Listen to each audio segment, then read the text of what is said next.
my name is Shelley, and I am so happy that we are going to get to practice chair yoga together today. Now, I set it up as an intro class, so whether you are a first-time yoga practicer and this is your first experience with yoga, or maybe you've done different types of yoga in the past and you want to try something new, or maybe you're an experienced yogi, whoever you are, this class is for you. Whatever brought you to the chair and the mat today, just trust that you're in the right place. Now, since it's an intro class, I just wanted to explain a little bit about what chair yoga is and also show some props that you can use if you want to, but they're definitely not required. All that's required is yourself and a sturdy chair and I guess a willingness to give all the different poses and everything we're going to do today a try. So, chair yoga, what is it? How is it different from standard yoga that you might see pictures of people practicing? Chair yoga gives you all the same health, mind, and body benefits as standard yoga, but it does it in a more supportive way. We use the chair as our main prop, and we sprinkle in other props as well, and it makes sure that your poses are fully supported. So who is chair yoga for? The easy answer is it's for everyone, but some key groups of people might find it a great option to standard yoga or a complement to standard yoga. So chair yoga can be great if you have any health challenges, if you have balance challenges, if you have high blood pressure, if you have arthritis, anything like that. A more supported version of yoga is a great way to either start or to practice always to keep yourself safe while still getting the benefits of yoga. It's also great for women who are pregnant, especially later in the pregnancy, to give themselves support while they do the different yoga poses. It can be used by athletes either as a cool down or slightly more restorative yoga practice after a hard workout. It can also be used if you have an injury. So maybe you have an injury to your wrist or to your ankle and you can't support yourself adequately in standard yoga from the floor. You can use chair yoga to still get the same benefits. Those are a bunch of the groups that it covers, but really it can cover so many people.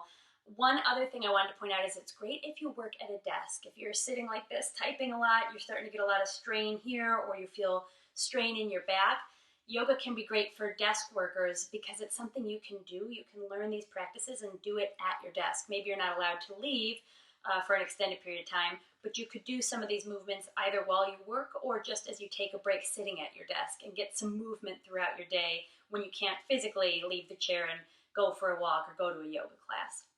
And similarly, it could be done on a long commute. If you ride public transit and you're on a train or a bus, you could do some of these moves kind of without people even realizing you're doing them, just to warm up your body and get some movement in while you're sitting and waiting to get to your destination.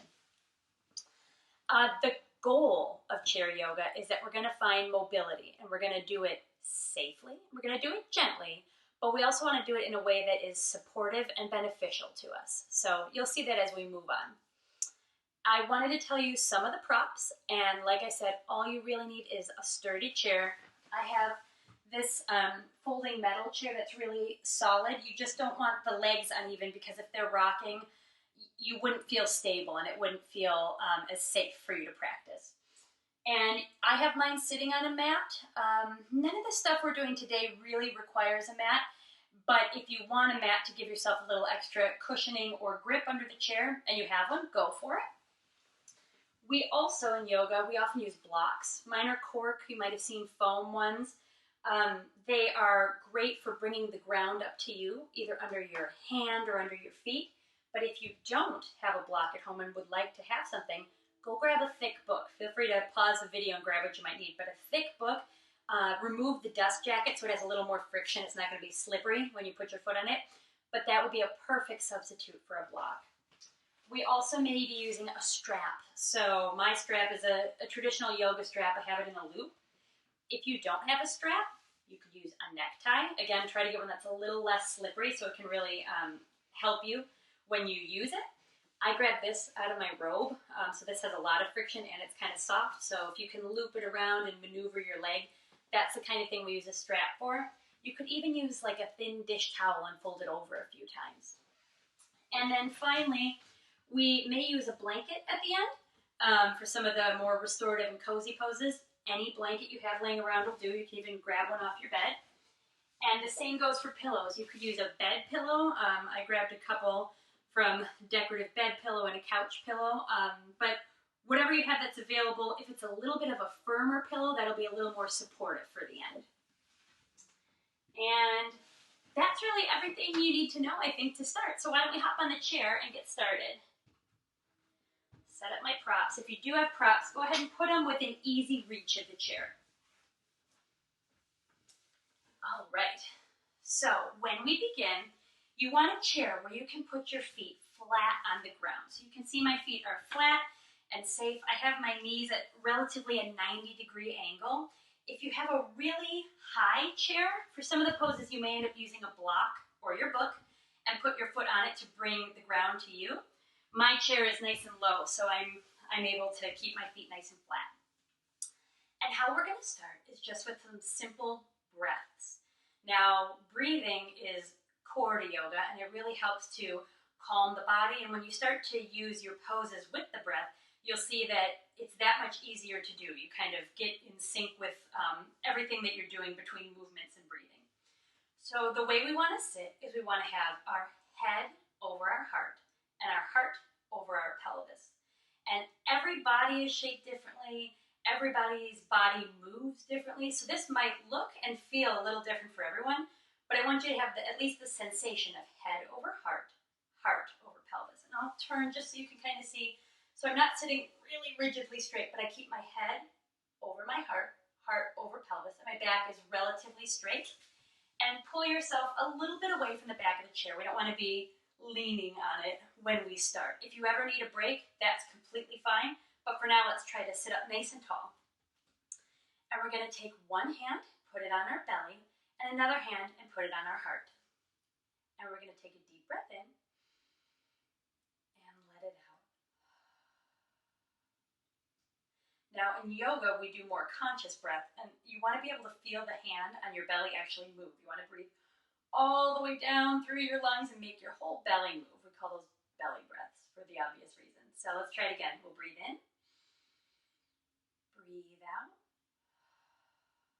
and once more. You can even close your eyes if it feels comfortable or soften your gaze. Breathe in and breathe out. Now possibly just from that little breathing exercise, you realize how much more relaxed your body feels. And if you did, that's brilliant. And if you didn't, that's fine. We'll start to learn how our breath can help our body regulate. But I don't expect you to feel it right away necessarily. So we're going to start with a simple warming up of our neck and our shoulders and a little bit of our back. So we're going to start with neck circles. Now, when I teach kids yoga, we say we put a little dot of paint or marker on our nose and we let our nose lead our circle. So if that imagery helps you, go for it. Otherwise, just do a gentle neck circle to one direction, any direction. And you can make them small like this. You can go bigger. And if there's a spot that you feel where there might be tightness, go ahead and rock back and forth in that area. Kind of work out that muscle, warm it up slowly and gently. And if you haven't already, go ahead and switch directions. Great work. Now, in chair yoga, just like in any yoga, we don't want anyone to feel hurt. In Western culture, and especially in the US, we have a lot of no pain, no gain, push through the pain. If you don't feel hurt, you're not getting challenged enough, that's not the yoga philosophy at all. So if you ever do feel pain, just pull out of the pose. Like there, if you felt neck pain that was actual pain, go ahead and pull out. And you can always lean back like we talked about in our chair, or just sit up nice and straight and take a little break and take a breath. That's not to say we won't get into some poses that might feel challenging, but I want you to meet your appropriate edge and feel a stretch, but not pain. So if you get past that stretch, you get to pain, just pull back and take a rest. Also, I forgot to say before, I have my water bottle. Feel free to have water next to you. I know we're not doing aerobic exercise, but water is always a great thing to have handy. So now that we warmed up our neck a little in circles, we're going to do neck up downs. We're going to breathe in and bring your head back any amount. Look towards the ceiling. And then breathe out and bring your chin down towards your chest. You don't want to collapse your shoulders, so still keep that tall position, but feel your chin headed to your chest. Breathe in, head towards the sky, and breathe out, chin down towards chest. Once more. Breathe in and look up towards the sky, and breathe out, chin down towards chest. Good job. You probably felt that in your upper back shoulders, your upper back, and your neck as well. So now we're going to bring our ear down to our shoulder. We'll start with our left ear. So bring your left ear towards your left shoulder. Any amount that you start to feel a stretch in your right neck and right upper shoulder. And then if you want to go a little deeper, go ahead and bring your left hand out. And if you want to go deeper still, you want a little bit more stretch, point those fingers on that left hand towards the sky and bring your arm up any amount. And you'll kind of feel stretch in your wrist, a little more in this shoulder, your left shoulder. And if that's too much, just keep your hand right on your lap. Take a few breaths in this position. And on your next exhale, we're going to come back to center. And now we're going to bring our right ear over our right shoulder. So gently on the exhale, bring your right ear over your right shoulder. And again, put your arm out if you want more of a stretch. And you can bring your fingers up. And I'd like to point out that everyone's body is different on each side. So for me today, I'm feeling the stretch way more in my right arm. So I'm not going to put my fingers up as high as I did on my left arm. And you might feel the same thing. Go ahead and come out of that. You might feel one day you can only lift one leg half as high as the other, and it could be how you slept, what you did the day before. It could just be general muscle abilities in various parts of your body. All right, so now we want to recenter ourselves because we might have moved our posture a little. So we're going to take another breath. You can keep hands on belly or one on chest or one on heart or just on your thighs. And we're going to do that head over heart, heart over pelvis posture, and breathe in and breathe out. Nice work. So now we're going to do some shoulder shrugs. We're going to breathe our shoulders up to our ears, and then we're going to roll them forward on the exhale. And I'll go to the side just so you can see this as well. I'm going to breathe up once, and on the exhale, roll them forward. Great work. Let's try that one more time forward. And roll them forward, nice and easy. Good job. So now we're going to go to the back. Breathe up and roll them backwards. And you're going to feel your shoulder blades actually coming right down your spine. I'll turn to the side again so you can see. Breathe in and roll those shoulders back. Good work. Once more, breathe in and roll those shoulders back. I know that feels especially good for me if you were typing a lot or even carrying around small kids, whatever you might have been doing yesterday. If you build tension in your shoulders, or some people even hold stress here, a simple shoulder roll can be a really great stress reliever and tension reliever. All right, now we're going to do cat-cow. Now, if you've ever taken a more traditional yoga class, you may certainly have done cat-cow. It's going to be very similar. We're going to breathe in, and we let our belly get kind of bow out. It's a deep belly breath. And then we're going to slowly lean forward. And we tilt our chin a little bit up towards the sky. And you can put your gaze up towards the sky as well. Any amount that's comfortable. This is the cow posture. And then as we exhale, we round our back, pull our navel back and up towards our spine. And we are back on our shoulders, sort of like a Halloween cat. That's why it's called cat. Or when you scare a cat. All right, so we'll do it again. We'll breathe in. And remember, lean forward from the hips gently. Let that belly be soft. And if you're not able to put your gaze towards the sky, gazing straight ahead is great too. And then exhale and round to cat. Good work. Once more, breathe in for cow. And exhale for cat. Now we're going to do some simple side twists, simple side bends or rainbow bends. So we're gonna breathe and raise our hands to the sky. And you can either clasp your hands like this above you, or you can gently tug on one wrist. You don't want to tug and hurt yourself, but just to give yourself a little more leverage in the twist. So I'm going to take my right hand and grasp my left wrist, bring my hands up, sit nice and tall, and then from my core and stretching over my hips, I'm going to gently put my arms to the right side. And I can look up and under my elbow if that's comfortable, or under my armpit, or just keep my gaze forward. Take a breath. Breathe in once more. And on the exhale, come to center. And then we're going to switch hands. So if they're interlocked, just keep them interlocked. If you were grasping wrists, take your left hand and grasp your right wrist. And exhale, lean over to the left. And again, you can look under your elbow or your armpit, whatever is comfortable, or keep your gaze forward if that's most comfortable. Good job. All right, come back to center. And now we're going to do a gentle twist. So I want you to breathe in and place your right hand on your left knee. And you can place your left arm either just at your side or on the back of your chair for a little more support. And then as we breathe in, we sit up nice and tall, and as we exhale, we twist our body any amount that's comfortable gently to the left. And you can look over your left shoulder, you can keep your gaze forward, whatever's most comfortable for your neck. We'll breathe in once more, and then if you're able, go ahead and deepen the stretch and twist a little bit more on the exhale.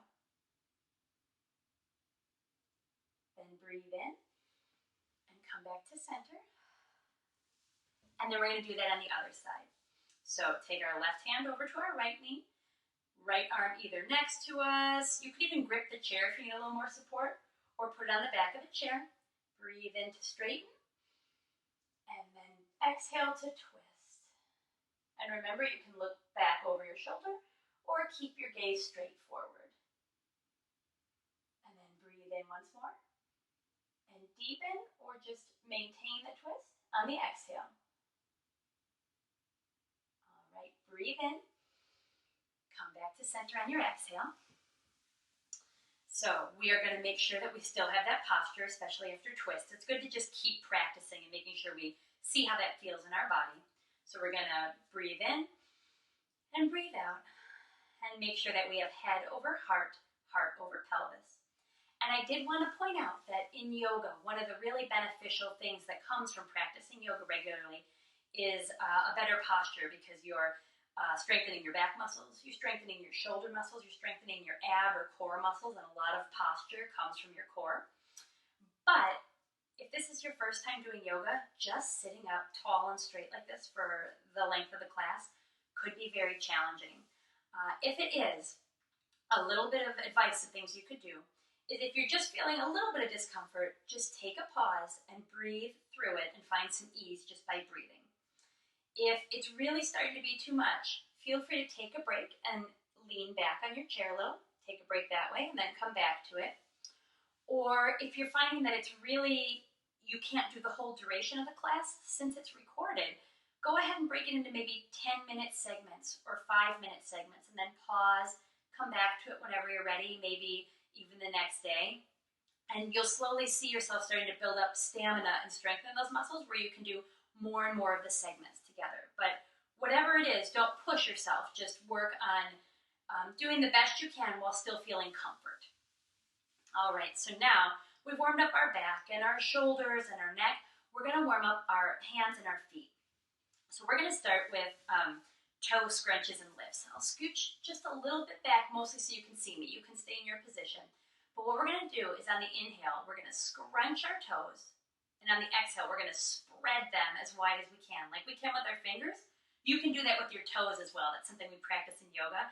And it gives you a really good foundation on the ground. It actually helps with less foot pain and things when you are walking or standing a lot throughout the day. So I'll bring my feet up so you can see. This is the scrunch. Bring those toes together as much as you can.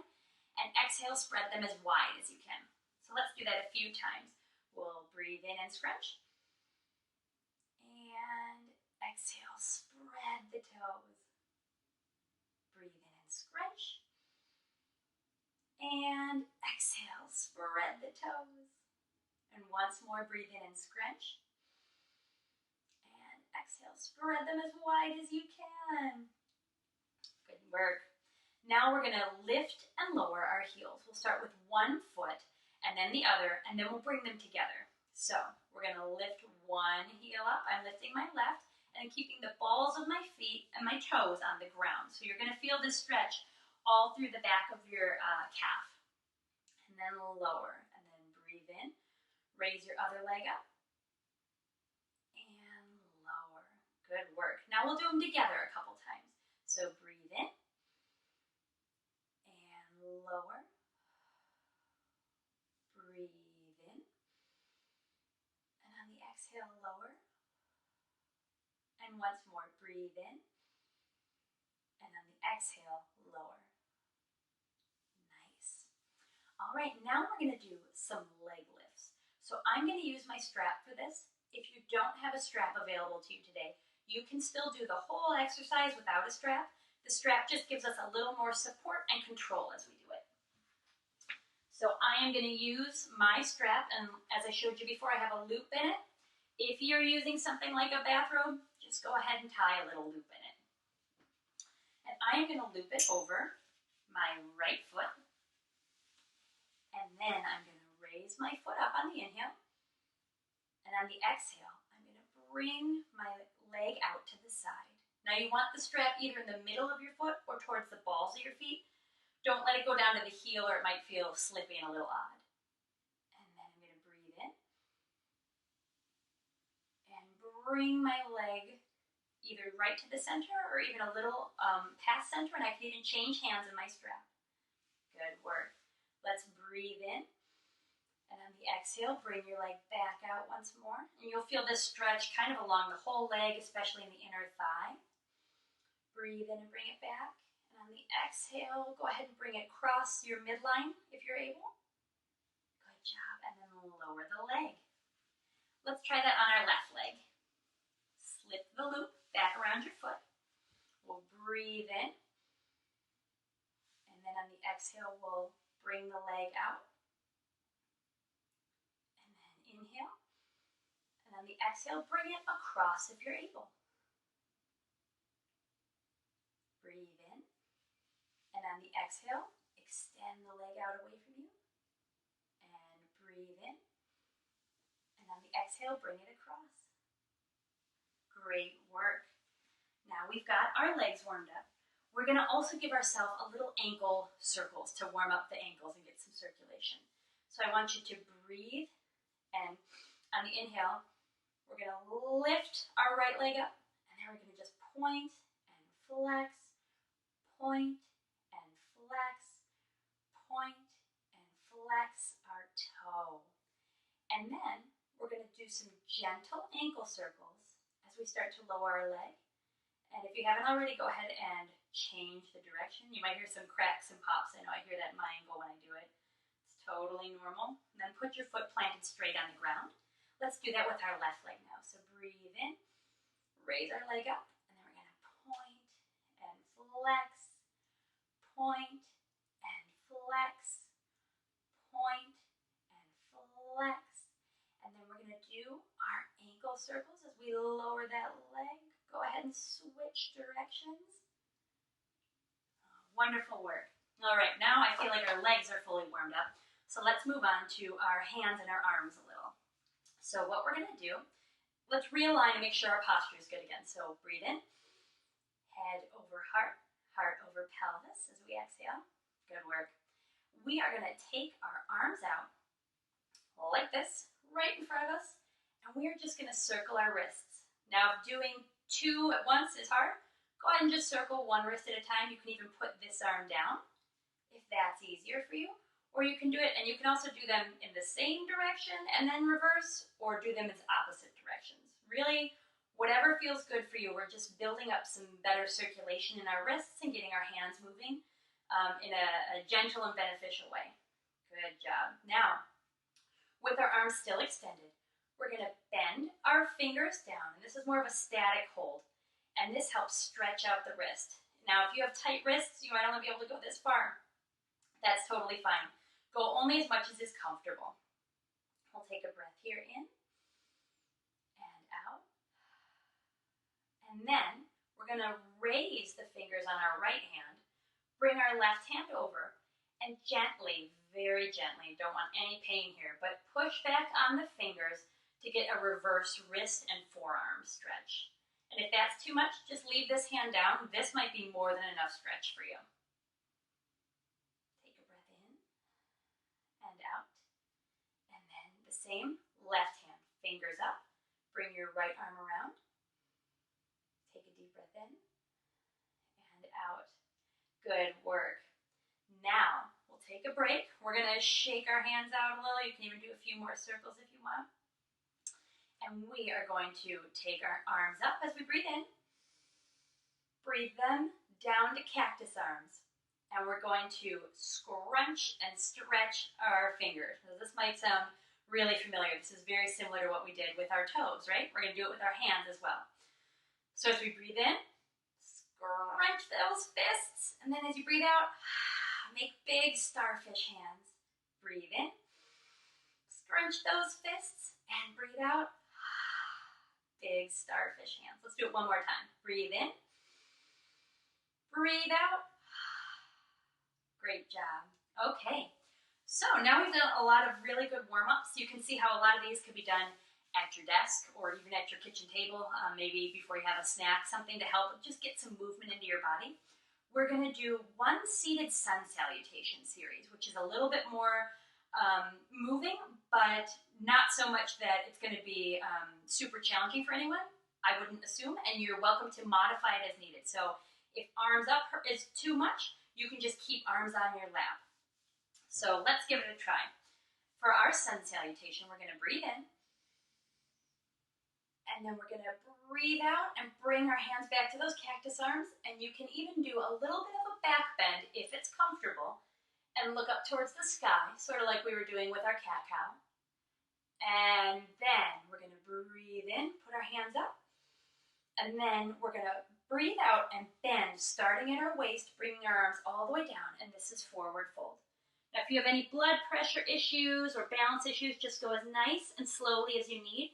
And also, if you can only bend to here for forward fold, that's a perfectly acceptable modification. Don't feel like you have to bend all the way over if that's putting any strain or pain on your back or making you feel dizzy at all. So bend over. Now, my hands are touching the ground, but if yours aren't able, feel free to grab those books or blocks.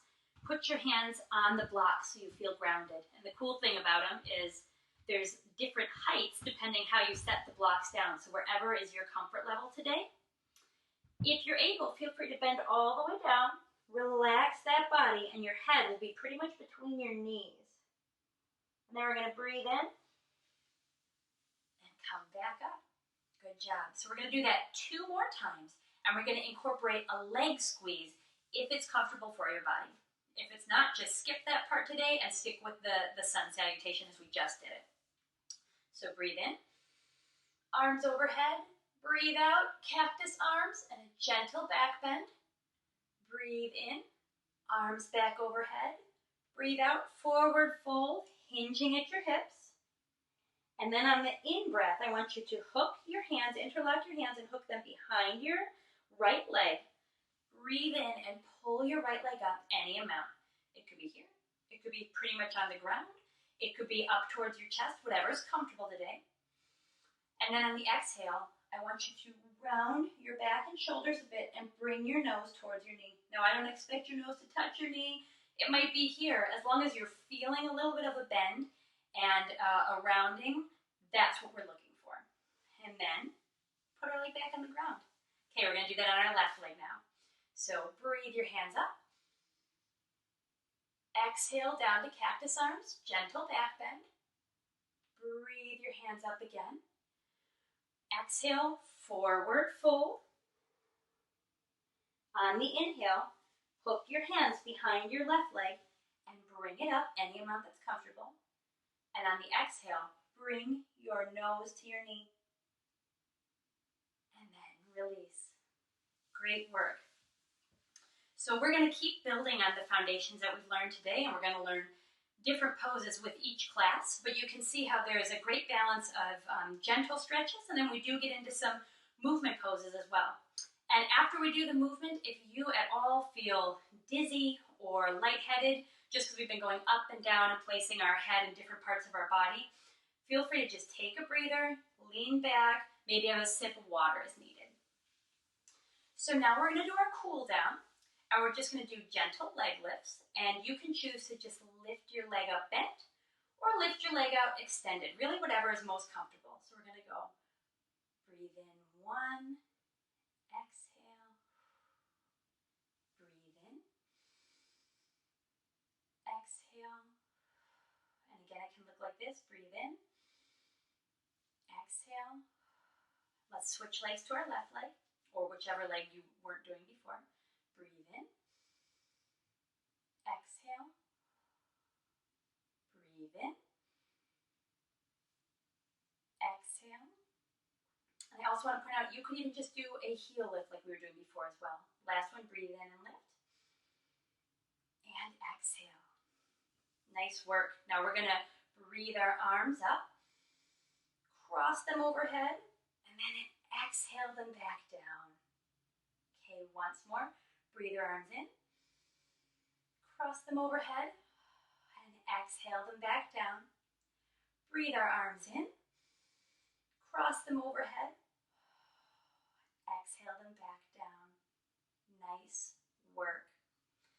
Now we're going to bring our hands to our heart, and we're going to take a few calming breaths, and we're going to do counting breaths this time. So we're going to breathe in for 1, 2, 3, and out for 1, 2, 3. Breathe in, 1, 2, 3, and breathe out slowly, 1, 2, 3. Good job. Now that's something that can really bring your heart rate down if you've been really active, and it also helps if you're feeling any stress or tension. Sometimes just counting through the breaths, the brain's working on the counting while you're having the body work on the breathing, and that can be a great way to de-stress very simply and quickly. Now the last thing I'm going to do, we recommend that if you do a half-hour class, that you stay in a restorative pose for 5 minutes if you're able afterwards. I'm going to demonstrate just a few of those poses, and you can choose whichever one's best for you. So, child's pose or balasana is our first one. And child's pose, we literally can just bend over, it's like the forward fold, and we can keep our arms across and over our knees. To be a bit more restorative, I'd recommend doing it over a pillow. So I'm going to fold my arms, and I rest here. If I need a little more support, add pillows. So you can add 2 pillows wherever you're able to bend. You want to be comfortable and supported and not feel like it's a major stretch. You want it to be restorative and gentle for your body. If you didn't have pillows available and you had a blanket and a book or a block, you can take the block, wrap it around in your blanket, and rest over that. So there's lots of ways to get creative with our poses. Or if you had a couple blankets, you could fold those up or put those over your pillows. And we just rest and breathe. So that's child's pose. We also could do shavasana, and that's the corpse pose where you see people in yoga lying on the ground and getting into more of a meditative and relaxed state. The easiest way to do that I want to show you, well, there's 2 ways. We would put our blanket up here. If you're capable, get down to the ground, bring your legs up, and lay back. And you could even put a pillow under your head if you need that for support, or lay flat on the ground, and then we put our hands at our sides and just breathe and relax. This helps us get a lot of restoration for all the work that we just did during yoga. If you're able to get all the way to the floor, you can just lay flat on the floor. And another really wonderful and simple option is depending where you're practicing. If you're practicing at home or somewhere with a bed or a couch, go ahead and lay on that couch after you're done. So finish your yoga class, stop the video and just go lay on the couch that way for 5 minutes, or the bed. You might even end up taking an inadvertent nap, but that's a good way to restore as well. So I hope that you had fun. I hope that this made you interested in chair yoga and you saw the benefits of it, and that you join us again sometime. Let's bring our hands to our heart. We're going to bring it up to our forehead, our third eye center, and we say, may I have kind thoughts. Bring it to your mouth or your lips. May I have kind words. Bring it to your chest, and may I have a kind heart towards myself and others. I appreciate you so much taking the time today to build the relationship of love with your body and taking this time for yourself. That's really wonderful. And yoga, just like life, is a journey, so I'm so happy that you invited me on this journey with you, and I hope you continue it and that you enjoy it.